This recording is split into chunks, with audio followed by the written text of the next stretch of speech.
All right. So thank you so much for being willing to help with this. Um, Let me explain a little bit about what the project is, first of all. Uh, some people, the dentist tells us that we should all brush our teeth and floss very frequently, right? Floss and brush every day.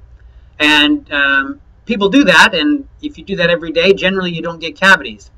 It turns out that some people, though, they brush and floss every day, and they still have a tendency to get a couple of cavities. And there are also some people who they brush frequently, but they don't floss very much, and they might skip a day of brushing every once in a while. But yet they still don't get any cavities. And it's not always dependent on how much you brush and floss. Sometimes it's just because the way your mouth is, or the way your parents' mouths were, right? What you've inherited. And that's called your genes, So some people are just lucky, and they won't get cavities very easily, while other people, they really need to work at it to make sure that they don't get cavities. And I wanted to explore this a little bit. So I don't know exactly what the reasons are that your genes, or the way your mouth is, the inherited characteristics that you got from your parents, I don't know how they decide whether or not you get cavities or not. But I have one idea that I wanted to try, and that was to look at the different proteins that our mouth has inside it. Your mouth can actually make hundreds of different kinds of proteins, and they're all in response to different signals. And some people have different kinds of proteins in their mouths. And I'm wondering if there's a relationship between the kinds of proteins in your mouth and how healthy your teeth are. So I just wanted to look into that. So I have a machine that will help me identify what kinds of proteins are in saliva samples that people have provided for us. And I want to see if the kinds of proteins that are there relates at all to the hygiene, or the how many cavities this kind of a person would generally get. Okay, so to start off, I have some saliva samples that I ran on this machine, and the machine looks at all the samples and it tries to identify the different proteins that are in the saliva sample. So after I make the run and collect the data, you need to analyze the data, and the data takes a little bit of time to analyze. And so I was hoping that maybe you could help me out a little bit by analyzing some of the data. Okay? So that's what this video is going to be teaching you, how to analyze the data. All right? So here's how you would analyze the data. The first thing we would do is we would be in Google, and we would type in TeamViewer, T-E-A-M-V-I-E-W-E-R. All right? TeamViewer. Now, TeamViewer is a software that allows you, or me from wherever I'm at, to get to the computer that runs this instrument. All right? So if I click on this link here, and then it opens up this TeamViewer website, you can download the software if you want to, but you can also just use it here as a web login. So if we click on web login right here, all right, it'll take me to a different window where it asks me to insert my username and password. Okay, so here's my username. It's just my email address, sdanielm@byuh.edu, and you would put that into, and this is the password. Okay, I'll send you the password when you decide that you want to help me with this project. Okay, and then you click sign in. After you click sign in, then we get a screen that's going to come up here in a second. There we go. And we have a list of 4 different computers that are on this account. The one that you'll be wanting to log into is the LTQ. So you click connect here to the LTQ. All right. And I'm going to say, after you click connect here to the LTQ, it looks like you have to say launch application.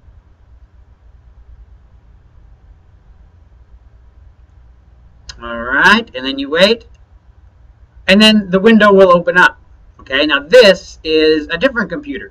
It's not my computer. It's a computer that manages the machine that takes the saliva samples. Now, when you click on it, you're going to see something different. This isn't going to come up first. First, there's going to be another window that comes up. And then at the very bottom of that window, it says use online version or online client or something like that. And you need to make sure you click that. And then you're going to get to this window. Okay? This one came up for me because I had already downloaded TeamViewer and I already have TeamViewer. So if you don't have TeamViewer, there's going to be an additional window before this one, and you have to click on the very bottom, the one that says don't want to download, just continue with the online version. All right, so here is the, after you click there, then you'll get to this computer's home page, or the desktop. Well, this is actually the login page. And you just click here on the LTQ login, and then you'll get to the desktop, or there might be any one of these different softwares open and running. Okay? Now, whenever you come to this computer, you want to make sure you don't close any of these windows, okay? Because there's lots of people who are working on this computer, and we don't want to close any of these windows. This window right here is the little TeamViewer window, and it's kind of often in the way, so you can just click right here and move it out of the way. All right? So, now, what do we do after we get into this computer? Well, the first thing we need to do is find the data. All right? And the data that you'll be looking for is on this here in the C drive. So if you start off and you can look at the computer like this, you want to open up the My Computer and then go to the C drive. And if the C drive is closed, you open up the C drive like that, and then you go down here to Excalibur. And if the Excalibur window is closed, you open it up like that on the plus sign, and then it goes to data. And then after you have data, there's dental samples. Okay, dental samples. And that is where the data is that you are going to want to analyze for us. All right? So, after you click on dental samples, you can click right here on dental samples, not on the X button, but right here. It'll open up right here all the files that we have to analyze. Okay? Now, these files, there's different kinds of files. There's this MGF file. See how it says MGF right here. There's an Excalibur RAW file. All right? And then there's a couple of folders here. All right? The first thing you're going to want to do is take one of these Excalibur RAW files. All right? Right now there's 1, 2, 3, 4 Excalibur RAW files. You're going to want to take one of these Excalibur RAW files and convert it to an MGF file. All right? Convert it to an MGF file. This is S14, and here's the RAW file that somebody already converted, the S14 to the MGF file. This is the A10 1412 03031 and this is the RAW file that it was made from. So we don't have an MGF file for H18 or C17. All right? So we need to get those RAW files for H18 and C17. And here's how we do that. To get the RAW file, or to get the MGF file from the RAW file, the first thing you have to do is come down here to the Start menu. You go into Programs, and then you click on the MM file conversion, right there. This is the converter box. All right? Now what we need to do is we need to take the file that we want to convert, not the S14, that one's already done, and not this A10, but this H18 can be converted. So I drag it into here, and now it says the address for this Excalibur RAW file, and then I just click Run. Now it's doing the converting. All right? And the converting takes a little bit of time. It depends on the size of the file. Sometimes it takes a little bit shorter time, but generally it takes a while. And I want to wait until this is ready before I can move forward. Okay? While that's converting, when it's done, you're going to get a little file like this that says H18, and it's going to say MGF file. You're also going to get an H18.mzxml file. You don't need to worry about the MZXML files. In fact, we can delete them. but it's the MGF file that we're going to be interested in.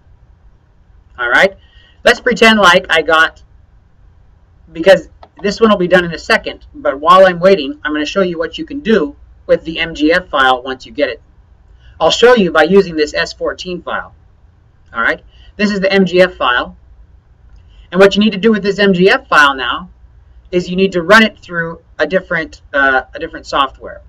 Okay, just like we ran it through the conversion, now we have to run it through a splitter, it's called.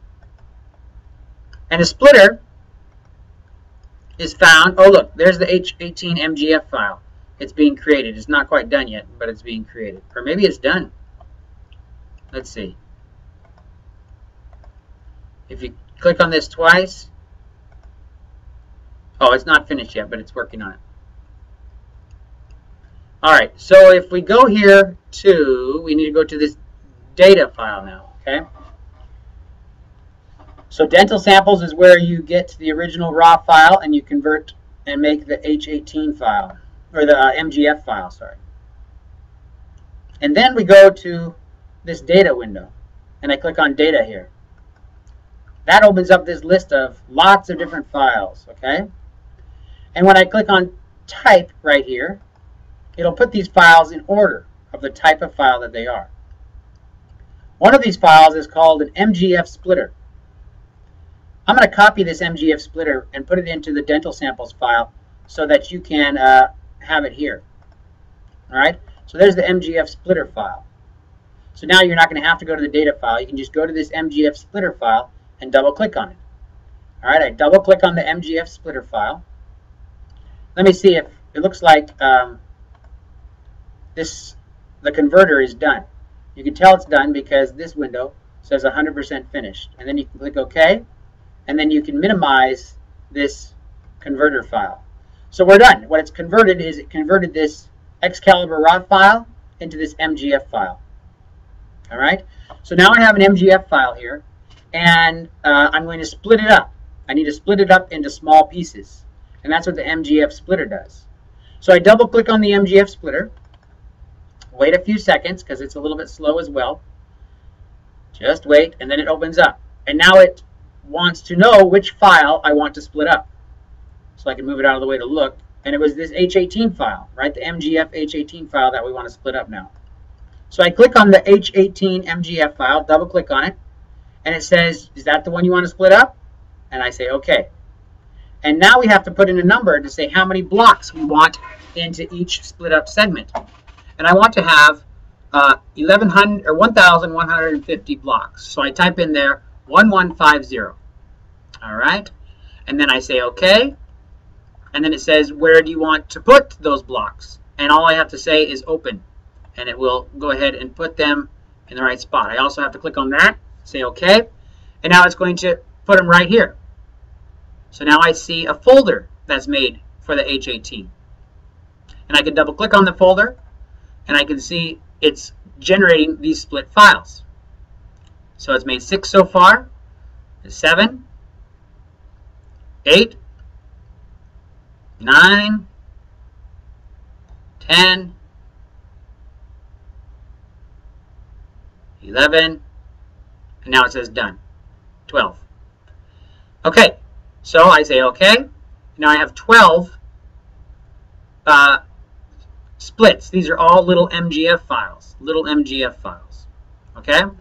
If I go back into dental samples, for right now I'm in the H18 folder that I made. If I go back into dental samples, back in here, again, there's 3 different kind of files. There's raw files, Excalibur raw files, that's these ones. There's these MGF files that were made from the Excalibur raw files. And now there's 3 different folders that were made. Each one of these folders contains segments of the raw file, of the MGF file. See, this MGF file is 55912 kilobytes, and that's too big. So I needed to break it up into smaller bits with this H18 folder, or into this H18 folder.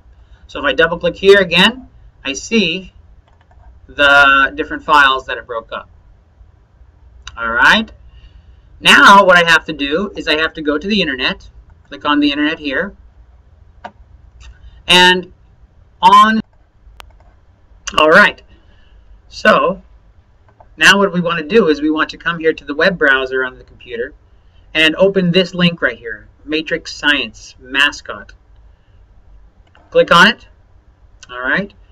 And it will take you to this Matrix Science window. All right. You see I have a lot of other tabs open with those Matrix Science folders, and you can close all those if they bother you, but they really don't need to be closed. It's no big deal if there's lots of tabs open, but if it bothers you, then you can close them and then have just your tab open. All right. So here in the Matrix Science Mascot window, we're going to have this web page here analyze our data. All right. The data that we have ready in this folder over here. Remember, this folder is in the dental samples folder, and we just made another folder called H18, right? And these are the 1, 2, 3, 4, 5, 6, 12 cuts that were made. All right, so here in this website that I got to by clicking right here, I have to change a couple of things. First, I need to go to the peptide charge window, and instead of it saying +2, I want it to say +1, 2, and 3. And then here, an instrument, instead of it saying default, I want it to say ESI trap.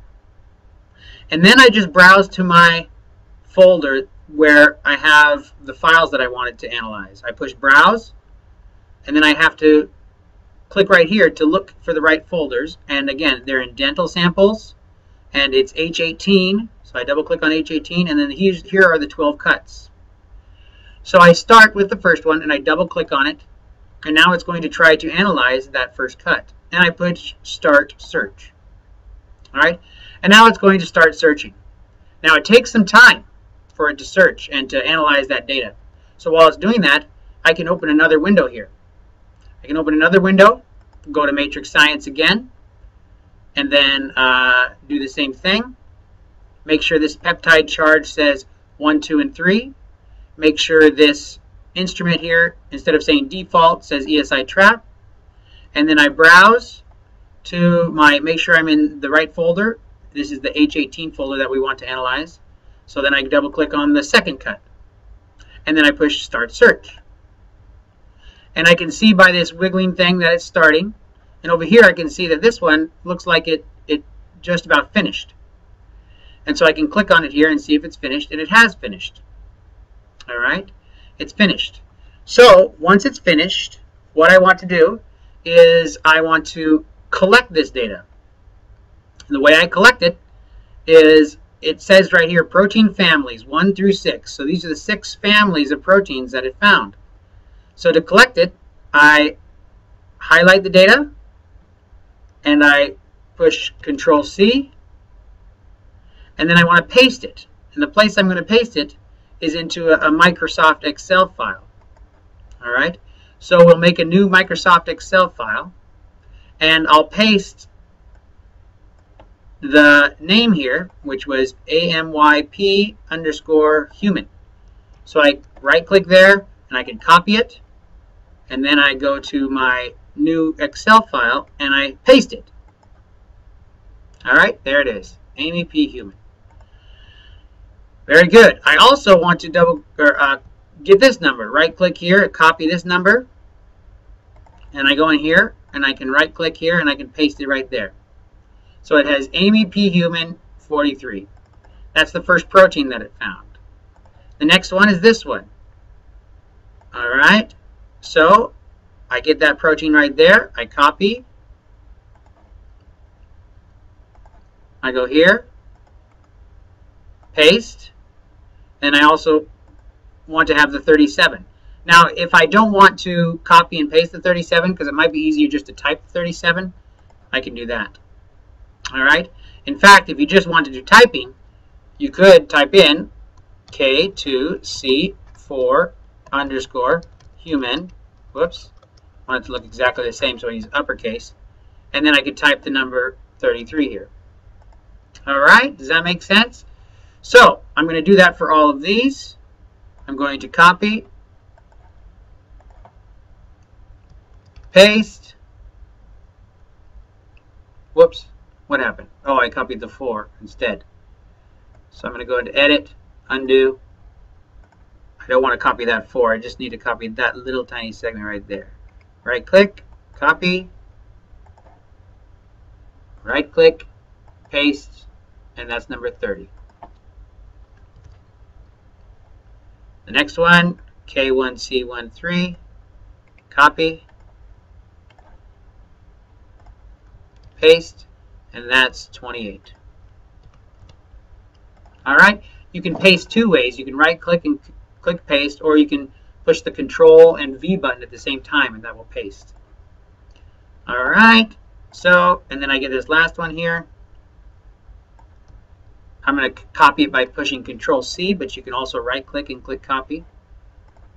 And then I'm going to paste it here, and that's 23. Alright, so that's all there are for this page. This page analyzed 6 proteins. Now, once I've done collecting the data, harvesting the data out of here, I can push the back button, and it'll go back to this analysis window. And then I don't have to change the peptide charge or the ESI trap instrument thing. I just have to go to Browse here, and then I can go to the next one, which is 3. So I double click on 3, and then I push Start Search, and it starts analyzing that 3rd cut. I can go to this one while that's analyzing that 3rd cut, and I can look at the 2nd cut. All right, here's the 2nd cut.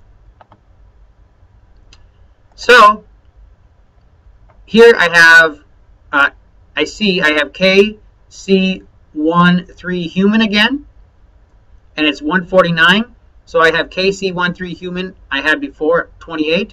Because this is a higher number, I can change the number to 149. So I don't need to copy and paste them again if I already have them in the list, because it will find the same protein over and over and over sometimes. So here's Amy P human at 98. So I had Amy P human at 43, so I can change that up to 98, and then I'm done with those first 2. Here's another one, Uter human, UTER human, 46. I didn't get that one before, so I'm going to copy this one, and I'm going to paste it into my Excel file here. Okay, and I'm going to type 46 there. Here's the next one. Oh, okay, so I'm going to paste that here, and then I'm going to type 44. All right, another thing that I need to do is when I'm done with this, done typing all the stuff there, I need to click right here and copy the URL. I need to copy the URL, and I need to paste it here as well. All right, so this is cut 2. So I'm going to type here cut 2, and this is the web page that I used to get the cut 2 information. This was cut 1, but now it's cut 3 because I went back and I searched again, right? So I just keep going. I didn't finish this page up here yet, right? So I just keep going. Here's SAP RAT. So I need to get that one. Copy. Paste. 35. And then there's LYSC GORGO. Copy. Paste. And that's number 34. Okay? And so this was cut 2. Now I go to cut 3, and I can remember to get the URL. This is called the URL. So I right click here, I copy this URL, and then I paste it right here, and this is going to be cut 3. All right? So it said I was going to have how many cuts? I think there's 12, right? So this will be cut 4, and then I'm going to have cut 5, cut 6. I can make it write its own words by highlighting them and then dragging it down. That's a little trick that you don't need to know how to do, but you might learn how to do that. So I have all the cuts here that are going to be done. I'd have to go back and get the URL for cut 1. I could do that again. I got all there is to get from cut 3, so I could go back here, search back, and then again, I don't need to change the peptide charge thing, and I don't need to change the ESI trap, the instrument type. I just have to change the folder, the file that I want to browse. So I clicked on Browse, and I chose, I'm going to go choose the first one again so I can get the URL for it. So I push Start Search, and while this is searching, I can go look at This is cut, and I can look up here and see it's cut 3, right? It says cut 3. All right, so that's what you'll be doing, going through these. Now, here's an example where it says protein families, and there's 11, but it only lists the first 10. So you need to make sure that after you get these 10, you go into here, the second window, and get the 11th one. All right, and here some are the same, some are new, some numbers are higher. So this is Amy P. Human 250. So now I got a higher number for that Amy P. Human, so I can change that. Let's see, I got a K2C4 that's 85, so I can change that to 85. All right, so this is a wonderful page here, a wonderful data that you've collected that will be very helpful, because these are all the proteins that were found in that saliva sample. And we can compare these proteins from one saliva sample to another to see people who don't have a lot of cavities, which protein it is. And after we find out which protein it is, we could put that protein in like a mouthwash or something, so people could take advantage of the fact that maybe they don't have the best genes, maybe their mouth's not as good, but we could give them the proteins necessary to help fight cavities. All right, so that's what you would be doing. We would also want to make sure we save this file, so I'll say save as, and I'll put this into, let's see, which I'm going to put it into the, where's my computer? Here we go, my computer. It's going to be in the C drive, in Excalibur, in data, in dental samples. So I'll save the and I'll call it dental samples. I'll call it dental samples as well. All right, so I'm going to push save. Another thing I want to do is down here I want to name this sheet here. This sheet, I can name it by right-clicking on it and saying rename. All right, and I'm going to rename it whatever the name of the, right here is where I find it, the name of the sample, which was H18. All right, so I'm going to rename it, right-click here again, rename. I'm going to rename it H18. All right, so these are all the proteins that were found in sample H18. I'm going to say save. All right, so you could do maybe one of these a day or two of these a day, or when you got bored. It would be extremely helpful. This would be very, very helpful. So here's cut 1. I could go back to here now, where I searched cut 1. I could right-click and get the web address and paste it right here. It's kind of hard, but it's not rocket science. It's not terribly hard. It's something that you could contribute to, and it would be really helping me out a lot. And you would help determine what kinds of proteins people who don't have cavities have in their mouths. And I think that that's very interesting. And I think that it's very neat to have the opportunity to be a part of the project. So let me know. If you're interested in doing it, let me know. And I would love to give you the password and have you start working on it. And also, if you have any questions along the way, I could answer questions, and you could, you could ask me anything you needed to, and I could make sure that you knew exactly what you were doing here. It'll take a little practice, but eventually you'll get fast at it, and it'll be something really easy for you to do, and it'll be very interesting to see what different kinds of proteins different people have. All right, I sure hope that you're interested in helping us out.